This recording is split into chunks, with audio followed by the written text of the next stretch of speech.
Charles Lucky Luciano, el gángster número 1 de todos los tiempos. Inteligente, despiadado y visionario. Luciano transformó la mafia, que pasó de ser un grupo de bandas callejeras y guerra a convertirse en un imperio altamente sofisticado. Bajo su mando, la mafia llegó a ser más grande que General Motors, y cuando concluyó, la organización estaba obteniendo unos beneficios de 40.000 millones de dólares al año. Lucky Luciano era la quinta esencia del ciudadano americano. Utilizando su astucia y su inteligencia, alcanzó una posición de increíble poder y riqueza. Esta es la historia del hombre que organizó el crimen organizado. Un hombre cambió la estructura y el paisaje del crimen en Estados Unidos. No hay duda de que Luciano fue el inventor de la mafia moderna. Pero ¿dónde estaban los representantes de la ley? ¿Por qué nadie era capaz de pararlo?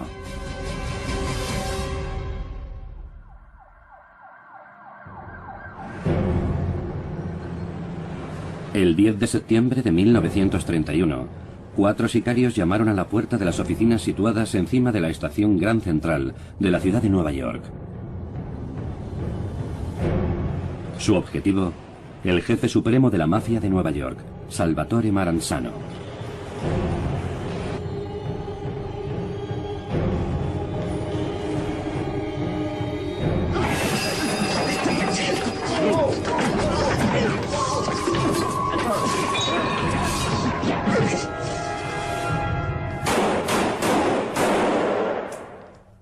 Esta ejecución representó un momento crucial en la meteórica carrera del mayor gángster de la historia de Estados Unidos, Charles Lucky Luciano. En cada generación, solo una vez aparece una mente dinámica, criminal y genial.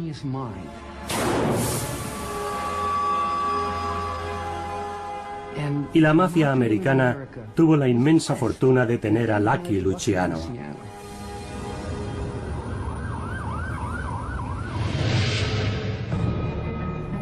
Luciano había comenzado su carrera como sicario de primer nivel para el capo de la mafia de Nueva York, Giuseppe Joe el Jefe Masseria. Masseria era el jefe de la banda italiana más grande de la ciudad y gobernaba las calles a principios de los años 20. Pero en 1925, otro jefe llegó a la ciudad. Su nombre, Salvatore Maranzano, del tristemente célebre pueblo mafioso Castellammare del Golfo, en Sicilia. Y estaba ansioso por hacerse con el control del imperio de Masseria. Cuando crecieron las tensiones entre ambos líderes, comenzaron los asesinatos. Las calles de Nueva York se tiñeron de rojo. En los bajos fondos lo llamaban la guerra de los castellamareses. Pero para un hombre, todo aquel caos era la oportunidad que estaba esperando. Luciano había estado siempre en contra de los baños de sangre, argumentando que los tiroteos y los cadáveres eran malos para el negocio y atraían demasiado la atención policial.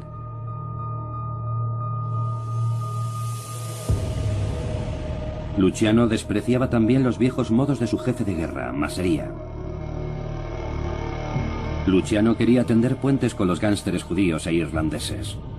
Pensaba que sus redes eran esenciales para el éxito de los negocios internacionales.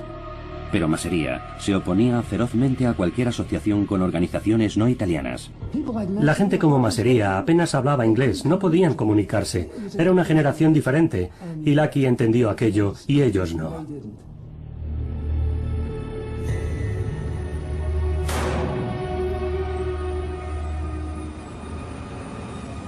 Tras 18 meses de lucha, sin un final a la vista, Maranzano le dijo a Luciano que si Masseria era eliminado, él no se vengaría con sus hombres.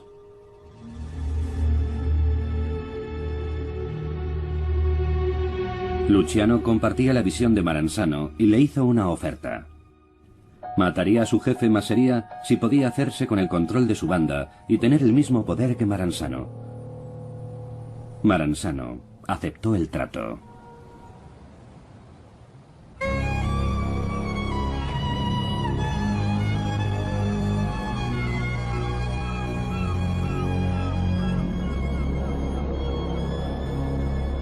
Luciano invitó a Masseria a un almuerzo de trabajo en uno de sus restaurantes predilectos, el Nova Villa Tamaro, en Coney Island, Nueva York.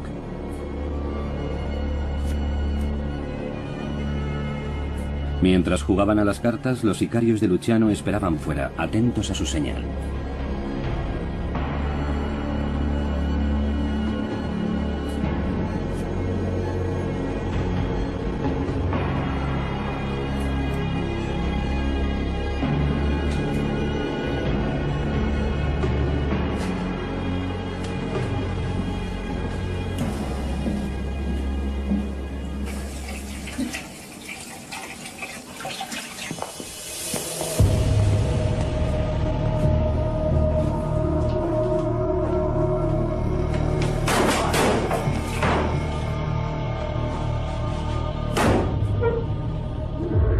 Con el asesinato de Masseria, Luciano indicó al mundo de Lampa que la guerra de los castelamareses había terminado.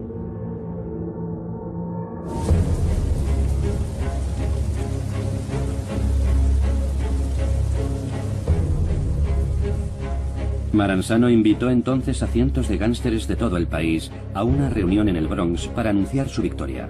Les dijo: ahora todo va a ser diferente. Y les explicó su gran plan. Las bandas de Nueva York se organizarán en 5 familias para controlar los barrios del Bronx, Brooklyn, Manhattan, Queens y Staten Island. Cada familia estaría dirigida por un jefe con un subjefe, y por debajo de ellos habría tenientes y soldados, y por encima de todos estaría el propio Maranzano. Cualquiera que estuviera en desacuerdo sería asesinado. Voy a ser el capo de todos los capos, el jefe de todos los jefes. Aquello significaba que él sería el jefe de todas las operaciones de la mafia de Nueva York.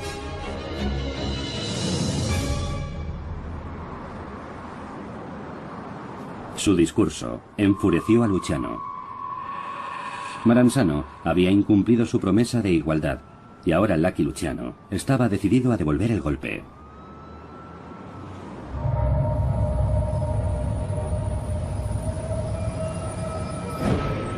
Maranzano comprendió que Luciano era una amenaza potencial a su dominio total de la mafia americana.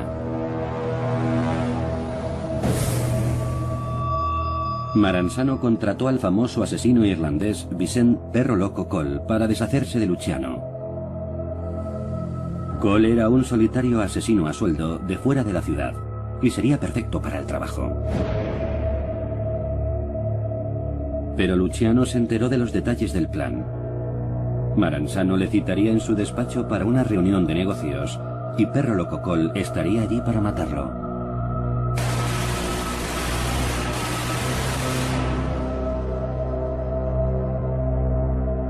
Ahora para Luciano era una cuestión de asesinar o ser asesinado.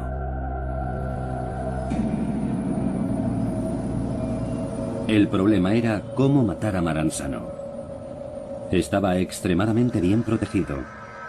Nunca se movía sin guardaespaldas y siempre viajaba en un coche blindado.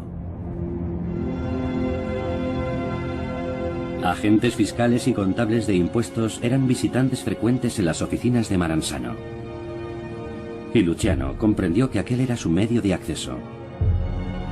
El día que Luciano tuviera su reunión con Maranzano, enviaría a sus sicarios en su lugar, todos ellos haciéndose pasar por recaudadores fiscales. Como toque adicional, serían judíos, pues sabía que Maranzano los despreciaba.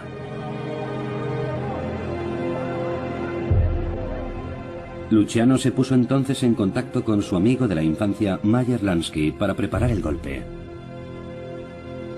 Dicen que Lansky alquiló entonces una remota casa en el Bronx para que los 4 asesinos se preparasen para el golpe. Se les prohibió abandonar la casa y les facilitaron todas las provisiones que necesitaban, incluidas mujeres. Durante los meses de verano de 1931, Lansky les enseñó a hablar, a caminar y a actuar como recaudadores fiscales.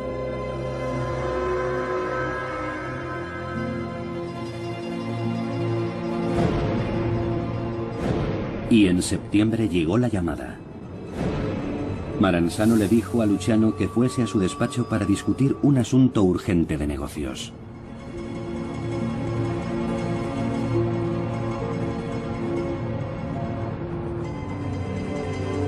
El 10 de septiembre de 1931, Luciano envió a los 4 sicarios a las oficinas de Maranzano, situadas encima de la estación Grand Central en Nueva York.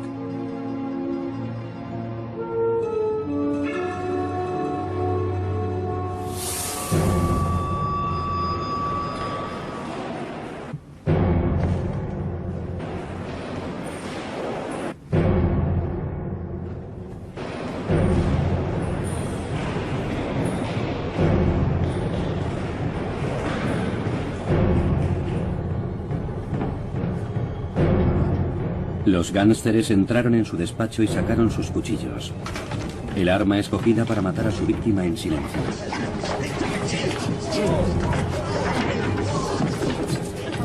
Pero Maranzano no iba a caer sin pelear. Sufrió múltiples heridas de cuchillo en el cuerpo.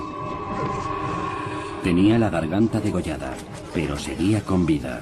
Los asesinos se vieron obligados a hacerlo de la forma ruidosa.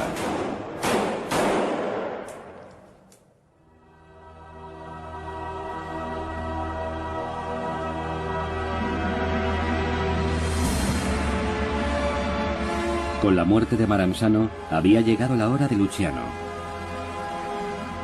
Por fin Luciano llevaría a cabo su visión: extenderse a través de Estados Unidos y organizar el crimen organizado. Una de las primeras personas a las que acudió era alguien a quien conocía desde que eran niños de la calle.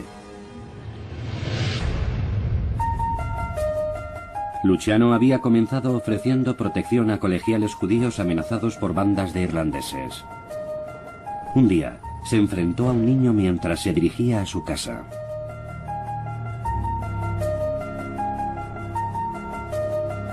Si quieres seguir con vida, niño judío, tienes que pagarnos 5 céntimos a la semana por protegerte. El colegial le miró fijamente a los ojos y le mandó groseramente a paseo. Era Meyer Lansky, un joven inmigrante polaco, y el hombre al que Luciano había acudido cuando necesitaba sicarios para la ejecución de Maranzano. Se conocían de siempre, desde que eran adolescentes. En aquella época eran matones. Pero desarrollaron una relación con la que construyeron un imperio. Meyer Lansky se convirtió en la mano derecha de Luciano y en director ejecutivo de negocios. Era duro, brillante con los números y algo inusual para tratarse de un gángster, honesto. La relación entre Lucky Luciano y Meyer Lansky es la relación más importante del crimen organizado en los Estados Unidos. Crucialmente, Lansky era capaz de realizar complejos cálculos mentales sin necesidad de escribir nada en papel. Eran 2 individuos abiertos y con un talento increíble que se dieron cuenta de que si unían sus fuerzas, utilizando como modelo el sistema corporativo americano, podrían eliminar la posibilidad de que un solo individuo monopolizara los beneficios y podrían compartirlos y distribuirlos equitativamente y, por tanto, proporcionar una cierta estabilidad al crimen organizado como nunca había existido antes.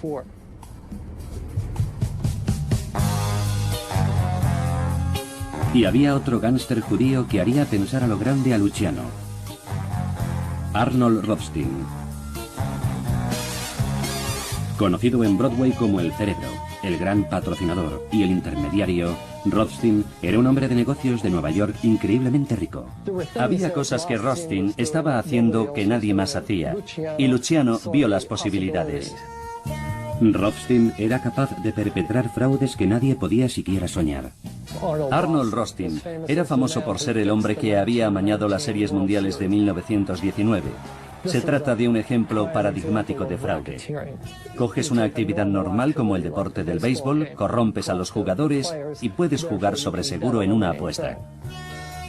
Rothstein le instruyó sobre la forma de ganar mucho dinero, no solo a nivel depredador con la delincuencia callejera, sino que había cosas más grandes. Se podían amañar cosas. Y por supuesto, a Luciano le esperaban muy pronto grandes cosas. En 1919, el gobierno de los Estados Unidos hizo algo increíble. Prohibió el alcohol, por considerar que estaba conduciendo a la destrucción moral del país. El veto se conoció como la prohibición. Y con América deseosa de beber, aquello fue un regalo para las bandas del crimen organizado, especialmente en las ciudades más sedientas como Nueva York. Vieron una auténtica mina de oro en la prohibición.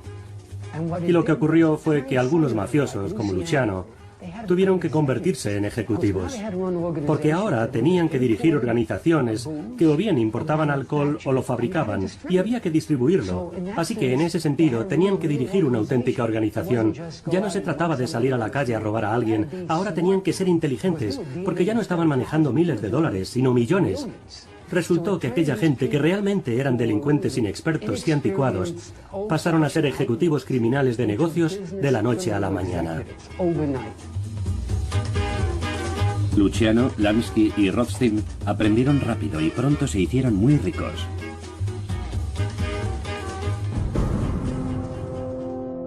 Y cuando la riqueza se traduce en poder político, significa que puedes comprar protección política. Significa que puedes comprar protección policial, porque el alcohol es algo que todo el mundo quiere consumir. Así que están dispuestos a actuar en connivencia con gánsteres. Pero lo que no comprenden es que cuando cooperas con ellos, has vendido tu alma. Y los gánsteres lo entendían así. Con la ciudad de Nueva York llena de bebidas alcohólicas, y policías, jueces y funcionarios municipales sobornados a diestro y siniestro, Luciano y sus socios tenían vía libre para tomar el control de aquello que quisieran. Tenían su mano en todo, porque nadie los vigilaba. Nadie se planteaba siquiera investigarlos. Y mucho menos John Edgar Hoover. No hay ningún misterio en el funcionamiento de la Oficina Federal de Investigación. Un agente especial debe ser un buen tirador y tener la valentía de disparar contra el más vil de los enemigos públicos. El director Hoover supervisando prácticas de campo. John Edgar Hoover era el jefe del FBI y estaba ansioso por labrarse un nombre. La Oficina Federal de Investigación, el cuerpo de seguridad más importante y el único cuerpo de seguridad nacional que podía realmente luchar contra la mafia, no hicieron nada. Hoover había lanzado su guerra contra el crimen a principios de los años 30. Persiguió a ladrones de bancos, secuestradores y asesinos que estaban aterrorizando el Medio Oeste y escandalizando al país. El FBI perseguía a los enemigos públicos que aparecían en los titulares. John Dillinger, Pretty Boy Floyd, Machine Gun Kelly, y los retiraban de la circulación. Hoover había negado básicamente que existiera un sindicato del crimen. Decía que se trataba de gánsteres locales y que era responsabilidad de la policía local lidiar con ellos. No quiso tener nada que ver con esa gente porque estaba bien conectada políticamente.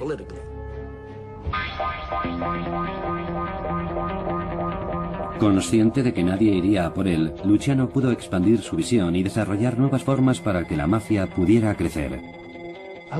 Luciano supo pronosticar que a finales de los años 20 se levantaría la prohibición en América. La prohibición ha terminado. La ciudad sobria saluda el regreso del alcohol. Si la mafia quería tener éxito, Luciano debía evitar que volvieran a estallar guerras internas en la organización. Fue terrible para el negocio y además situó el foco de atención sobre ellos. Por eso yo digo que él era una especie de Bill Gates o Warren Buffett y tenía que idear un modelo de negocio diferente. Con tal fin, a finales de 1931, Luciano reunió en una conferencia nacional en Chicago a los jefes de 20 facciones mafiosas de todo el país, incluidos gánsteres como Al Capone. Luciano hizo entonces algo extraordinario. Propuso una estructura de negocio totalmente nueva para el crimen organizado. Él expuso las reglas. Así es como vamos a operar. Era un concepto que nunca había existido. Creó una estructura nueva, un sistema completamente nuevo para que los criminales pudieran operar en América, criminales organizados. Lo que hizo fue convertir a las bandas callejeras predadoras que estaban librando muchas guerras internas y externas entre sí en una organización pulpo que era totalmente diferente a todo lo que había existido hasta entonces. Y era tan perfecta que las autoridades policiales estadounidenses tardaron casi 60 años en poder lidiar con ella. Luciano tomó bajo su mando a las 5 familias neoyorquinas de Maranzano, pero a cada familia le añadió un consigliere, un hábil consejero y asesor, cuya misión era asegurarse de que los problemas entre familias se resolvieran sin necesidad de recurrir a la violencia. Luciano desveló entonces su innovación más sorprendente, sin precedentes en la mafia siciliana o entre los gánsteres americanos. Luciano creó la comisión, y la comisión era la junta de directores. Si se debía cambiar alguna regla que afectara a la mafia de todo el país, era responsabilidad de la comisión. Y si se producían disputas territoriales o disputas sobre fraudes, la comisión se ocupaba de ello. El concepto era evitar guerras. Es casi exactamente lo que varios países del mundo hicieron cuando tuvieron que enfrentarse al mismo problema después de la Segunda Guerra Mundial. Crearon las Naciones Unidas. Si cogemos la Carta de Naciones Unidas y sustituimos los términos Estados por familias, Cosa Nostra por la Organización de las Naciones Unidas y Consejo de Seguridad por Comisión, veremos que las normas son idénticas.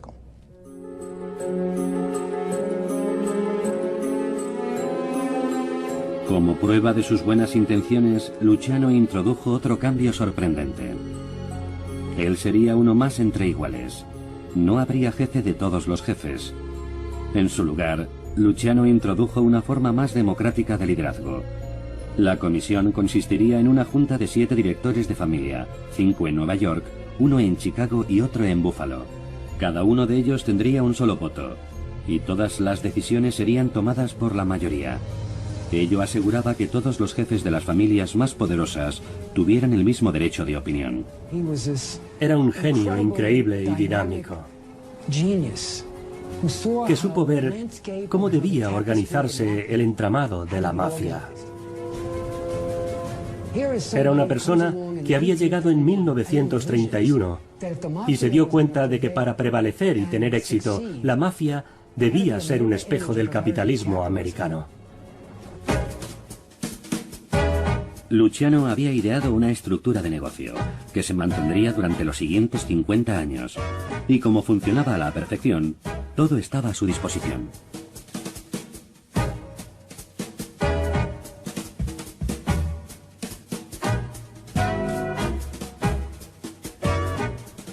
La comisión era el segundo gobierno de este país. Sí, lo era.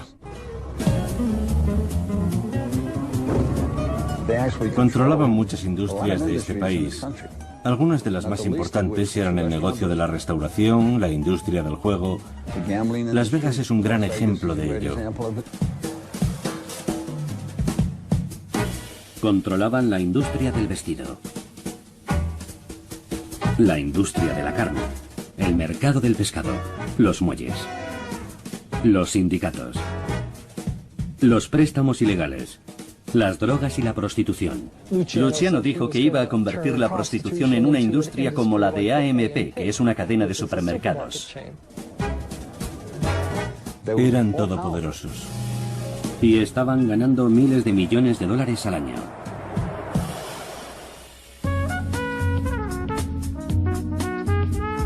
Y lo que era bueno para la mafia, era también bueno para Luciano.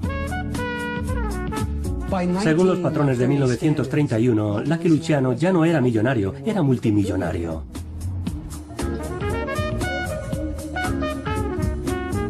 Luciano alquiló una suite en uno de los hoteles más lujosos del mundo, el Waldorf Astoria, y se registró bajo el nombre de Charles Ross, para protegerse de sus rivales. Ganaba millones cada semana, y pronto se convirtió en un auténtico dandy, con mujeres en sus brazos todo el tiempo. Tenía un avión privado en el que viajaba para acudir a los hipódromos. Luciano era también un hombre soltero y un juerguista. Se levantaba tarde, vestía trajes a medida y zapatos traídos de Inglaterra, y pasaba las noches bailando con coristas y cantantes de clubs nocturnos. y operaba casi de forma abierta, con ese aire agradable y jovial del tipo que deambula a sus anchas por Nueva York, dueño de clubs y todo tipo de negocios. Luciano alternaba con políticos y se codeaba con estrellas como Frank Sinatra y con el actor de muchas películas clásicas de gángsteres, George Raft.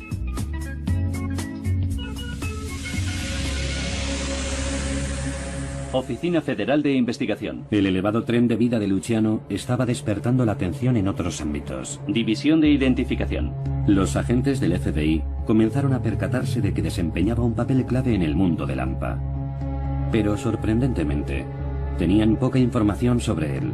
Un informe lo describía como el líder del fraude organizado en las filas italianas. Es muy poderoso y ha obtenido considerables beneficios con la venta de alcohol. Otro indicaba: Charles Luciano, alias Lucky, es el jefe del AMPA en Nueva York. Y un memorándum del FBI señalaba a Luciano como conspirador en el contrabando de drogas desde Europa a los Estados Unidos.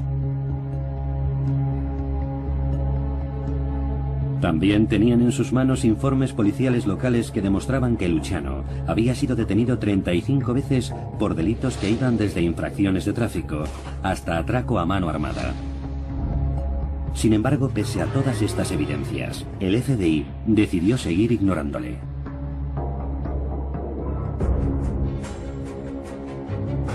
Pero había un hombre decidido a atrapar a Luciano. Se llamaba Thomas E. Dewey. Hemos iniciado con fuerza la limpieza de gánsteres en Nueva York. Dewey era un abogado extremadamente ambicioso que con 33 años había obtenido un cargo de máxima relevancia como fiscal especial de Nueva York para actuar contra el crimen organizado. En 2 años hemos demostrado que podemos proteger a nuestros ciudadanos y liberarles del dominio de las mafias. En la década de 1930, Lucky Luciano era el rostro del crimen organizado. Era un secreto a voces la importancia y el peso que tenía. Dewey se dio cuenta de que Luciano tenía que estar ganando enormes sumas de dinero a través de sus empresas criminales para poder financiar su lujoso estilo de vida. Pero Dewey tenía muchas dificultades para encontrar algo de lo que acusarle. El crimen en la actualidad está sindicado y organizado. Existe un nuevo tipo de criminal que deja a sus mercenarios y a sus testaferros la comisión de los delitos y muy raramente comete un acto delictivo por sí mismo. La única forma en que se puede castigar a uno de estos grandes criminales es relacionándolos con alguna de esas actividades.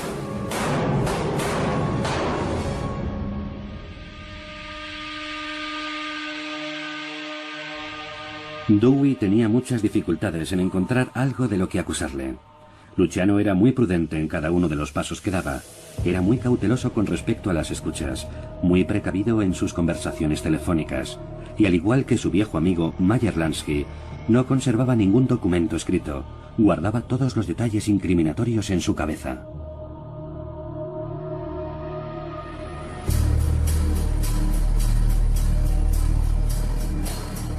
Entonces, de forma inesperada, Dewey tropezó con una pista que podía implicar a Luciano en una red de prostitución.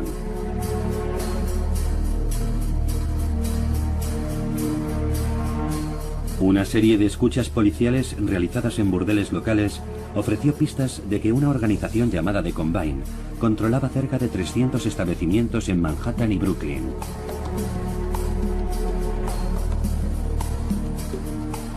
Descubrieron que un importante lugarteniente de Luciano llamado David Little David Betillo estaba supervisando las operaciones.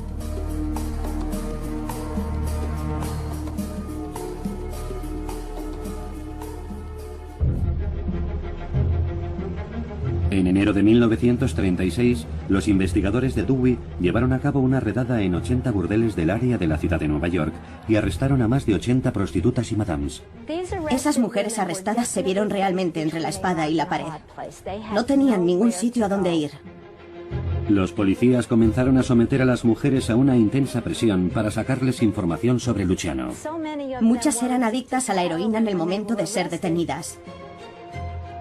Los policías esperaron hasta el 4.º día de síndrome de abstinencia, cuando las chicas se subían desesperadas por las paredes para lograr que se avinieran a testificar contra la mafia. Los investigadores de Dewey se las arreglaron para conseguir que 3 o 4 chicas cambiasen de golpe, que increíblemente declarasen que habían visto a Luciano en reuniones en las que se había discutido el porcentaje que su familia recibía de los prostíbulos.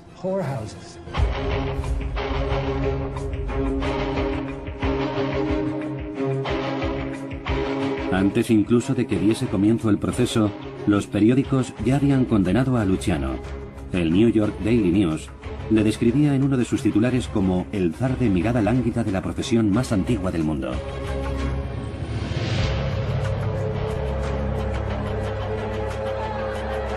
El juicio comenzó el 12 de mayo de 1935.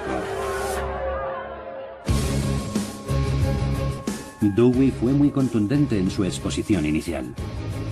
Comprobaremos que Luciano no colocaba personalmente a ninguna de las chicas en las casas, ni obtenía dinero directamente de ellas. Él estableció su cuartel general en una habitación del hotel Waldorf Astoria y era el jefe. Demostraremos que la función de Luciano era dictar las órdenes. El resto de los acusados eran sus sirvientes. Dewey presentó a 68 testigos, en su mayoría prostitutas, chulos y madames, a quienes se les había prometido sentencias más leves, la inmunidad o la libertad condicional a cambio de colaborar con la acusación. La estrategia principal de Dewey era pintar a las prostitutas como víctimas desesperadas de la depresión, explotadas y aterrorizadas por los despiadados lugartenientes de la organización de Combine. La madame que había sido golpeada en la cabeza con una barra de plomo, por ejemplo, subió al estrado de los testigos para declarar que había sangre por todas partes, cuando fue atacada por los mismos hombres que se sentaban en el banquillo de los acusados. Uno de los testigos clave era una madame muy conocida llamada Cocky Flo. El testimonio de Cocky Flo fue una copia de la declaración que hicieron todas las mujeres en el estrado de los testigos. Todo era de oídas. Había oído que Luciano iba a unir todos los prostíbulos como si se tratara de una cadena de supermercados. Había oído esto y había oído lo de más allá. La idea de que Luciano pudiese comentar en presencia de una prostituta o incluso de una madame asuntos mundanos acerca de sus negocios no dio resultado. Parecía un montaje. Hicieron que los testigos exagerasen o inventasen sus testimonios. En esta fase del juicio, con la sombra de la duda cerniéndose sobre las pruebas, todo parecía rodar a favor de Luciano. Pero entonces, Luciano cometió un grave error.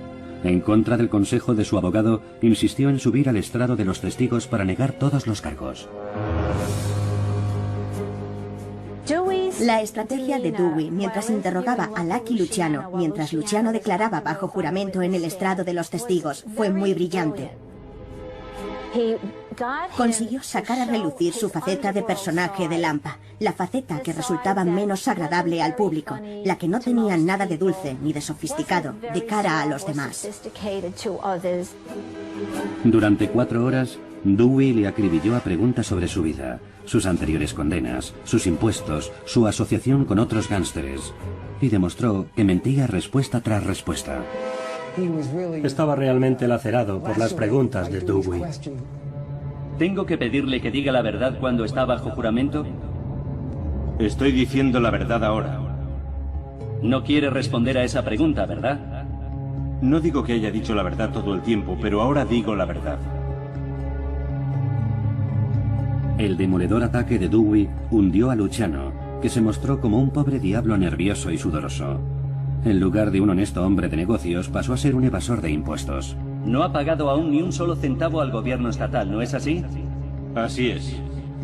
Y eso es porque el gobierno estatal, al contrario que el federal, no persigue a los gánsteres por asuntos de impuestos, ¿no es cierto? No lo sé. Dewey sacó incluso a relucir información muy embarazosa para Luciano, desvelando que en su juventud había sido informador de la policía en una investigación sobre narcóticos. Así que toda su reputación quedó un poco empañada. Resulta que aquel tipo duro se había convertido en un soplón para salvar su propio pellejo. En su alegato final al jurado, Dewey describió el testimonio de Luciano. Una repugnante exhibición de perjurio disfrazado de santurronería. Estoy seguro de que ninguno albergará la menor duda de que tienen ante ustedes no a un simple jugador, ni a un corredor de apuestas, sino al mayor gángster de los Estados Unidos. Y Dewey consiguió convencer completamente al jurado.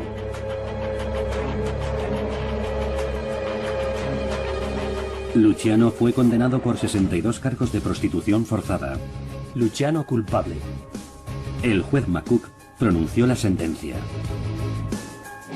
Dado que no existe ninguna excusa para su conducta, ni para su rehabilitación, con el fin de administrar una sentencia adecuada, por la presente le condeno a una pena de 30 a 50 años de prisión. La sentencia probablemente no se ajustaba al delito cometido, pero fue un instrumento por parte de Dewey y la Fiscalía para intentar librar a Nueva York de los elementos más amenazadores del crimen organizado. Dewey se convirtió en un héroe de la lucha contra el crimen y fue el comienzo de su meteórica carrera. Fue elegido gobernador de Nueva York en 1942 y se presentó como candidato a la presidencia en 2 ocasiones. Una vez que rompamos la relación entre políticos y criminales, la actividad fraudulenta se verá abocada a un pronto final. En sus memorias del caso, Luciano escribió: Todavía me siento enfurecido por sus patrañas. Ese pequeño miserable con bigote tiene el descaro de reconocer que tenía todo tipo de cargos contra mí, menos los que utilizó para acusarme.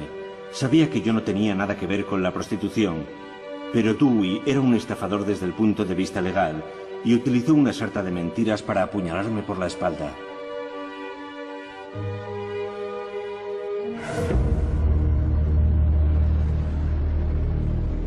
Luciano intentó contraatacar. Presentó una apelación contra su sentencia y ordenó reunir a todas las prostitutas que habían testificado contra él para que declarasen que habían mentido al tribunal. Las chicas se reunieron con los mafiosos, en plan todo queda perdonado, y casi inmediatamente se reengancharon a la heroína. Una vez reenganchadas, les hicieron cruzar el país hasta unos despachos de California para firmar unas declaraciones en las que se desdecían de sus anteriores testimonios, afirmando que no habían querido eso y que habían dicho un montón de mentiras. Pero a pesar de sus esfuerzos, la apelación de Luciano se desestimó.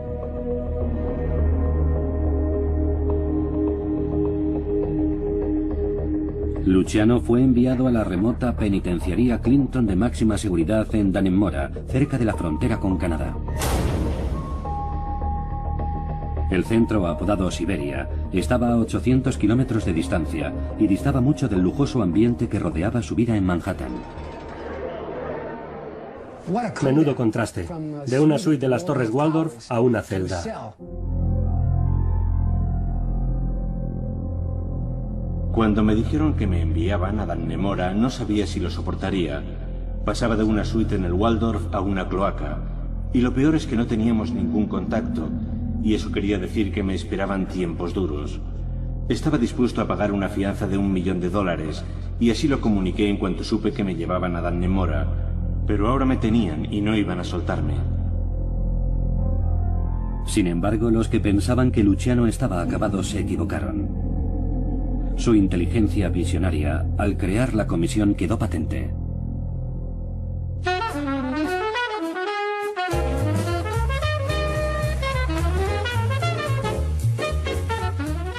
Cuando lo encarcelaron, la familia no se disolvió. La organización continuó funcionando. Y fue nuevamente gracias a la sagacidad de Lucky Luciano. Y es que, a pesar de que él, su creador, fue el primer jefe en ser condenado, demostró que tenía razón. Funcionaba a la perfección.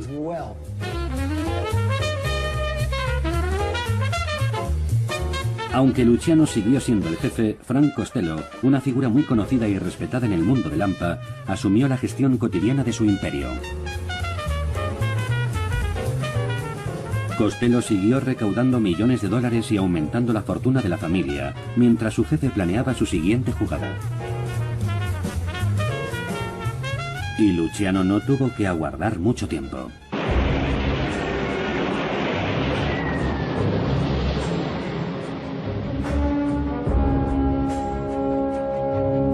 Cuando Estados Unidos entró en la Segunda Guerra Mundial en 1942, descubrió que su país lo necesitaba.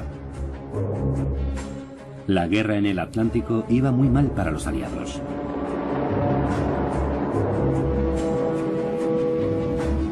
Y el gobierno de los Estados Unidos temía que sus cruciales muelles de la costa este estuviesen seriamente amenazados. Eran la clave del esfuerzo bélico en la costa este. Un buque francés, el Normandie, ardió en llamas y se hundió. El fuego se extendió como un reguero de pólvora por todo el barco. Miles de trabajadores huyeron para salvar su vida mientras los bomberos de todos los distritos de Nueva York y de ciudades vecinas... La opinión más extendida es que se trató de un accidente, pero la Marina y otros estamentos del gobierno creyeron que podía tratarse de un sabotaje. La inteligencia naval, desesperada por prevenir posteriores ataques y para evitar que espías alemanes se infiltrasen en los muelles, buscó la ayuda de los mafiosos que controlaban la zona portuaria. Pero si querían contar con la ayuda de los estibadores del muelle, antes tenían que conseguir el permiso de la mafia. Luciano era tan poderoso que los jefes de la mafia no dieron su consentimiento. No eran patriotas. No dieron un paso al frente para responderle al gobierno, sí señor, acompañado de un saludo marcial. Respondieron, necesitamos la aprobación del jefe, de nuestro jefe. Nuestro jefe no es el presidente de los Estados Unidos, nuestro jefe es Lucky Luciano y está en la cárcel. Para ganarse el apoyo de Luciano, lo primero que hizo el gobierno de Estados Unidos fue trasladarlo de las duras condiciones de Dalmemora a la prisión Grand Meadow, cerca de Nueva York, conocida como el Club de Campo del sistema penal. Aquí Luciano inició las negociaciones con las autoridades y sus hombres. Y entonces Luciano actuó como si fuera un patriota, aunque era italiano y nunca había obtenido la ciudadanía norteamericana. Hizo correr la voz a través de Lansky y otros mensajeros. Paz en los muelles. No solo no habría sabotajes, sino ninguna huelga de trabajadores. Las cosas debían rodar como la seda. Era la palabra del jefe. ¡Qué ejemplo tan esclarecedor! Un hombre, estando en la cárcel, tenía tanto poder que podía controlar un puerto tan esencial como el de la ciudad de Nueva York. Si alguien necesitaba una prueba de su poder, ahí la tenía. Luciano pidió entonces el indulto. Había cumplido su parte del trato y ahora quería la libertad. Y adivine quién era el gobernador de Nueva York en aquel momento. No era otro que Thomas E. Dewey. Por una ironía del destino, Dewey, el hombre que había conseguido que le condenaran a una pena de 30 a 50 años de cárcel, concedió a Luciano la clemencia ejecutiva en 1946, con la condición de que se le deportara a Italia y nunca se le permitiese regresar a Estados Unidos. El resentimiento de Dewey era evidente.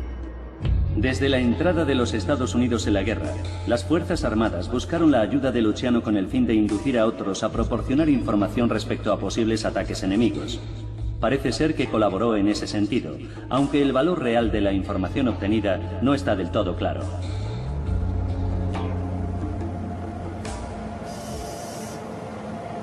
Luciano había cumplido solamente 10 de sus 50 años de condena, cuando el 10 de febrero de 1946 abandonó las costas de Norteamérica con destino a Sicilia.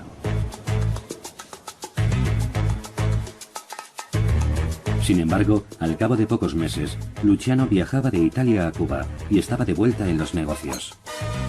En el Hotel Nacional de La Habana se celebró una reunión de una semana de duración en la que Luciano, Meyer Lansky, Frank Costello y otros destacados miembros de la mafia discutieron acerca del tráfico de heroína.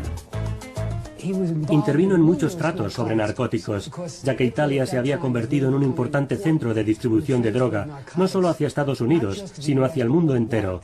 La heroína era una gran fuente de ingresos para la mafia.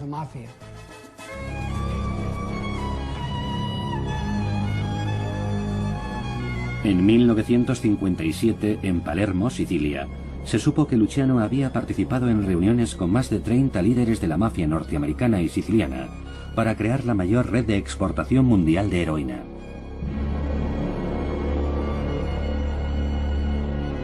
Cinco años después, en 1962, se dictó una orden de detención contra Luciano como supuesto miembro de una red de contrabando que había introducido en Estados Unidos heroína por valor de 150 millones de dólares. Pero antes de que las autoridades pudieran arrestarlo, Luciano murió de un ataque al corazón en Italia. Tenía 65 años. Era un hombre que podía exigir respeto. Luciano era la personificación del poder. Era quien dirigía el cotarro y estaba dispuesto a usar la violencia cuando fuera necesario. Y el sistema funcionó. El tipo sabía lo que hacía. El reinado de Charles Lucky Luciano fue realmente extraordinario. Transformó la mafia, que pasó de ser un grupo de bandas callejeras en guerra a convertirse en un imperio altamente sofisticado. Bajo su mando, la mafia llegó a ser más grande que la General Motors. Y cuando concluyó, la mafia estaba obteniendo unos beneficios de 40.000 millones de dólares al año. Y aunque se habían producido encontronazos con las fuerzas del orden locales, el FBI ni siquiera conocía su existencia. Pero quien sienta la tentación de considerar a Luciano un genio del crimen, no debería olvidar que hizo asesinar a muchas personas y condenó a muchas otras a la drogadicción y a la prostitución, dejando tras de sí una terrible ola de sufrimiento y dolor.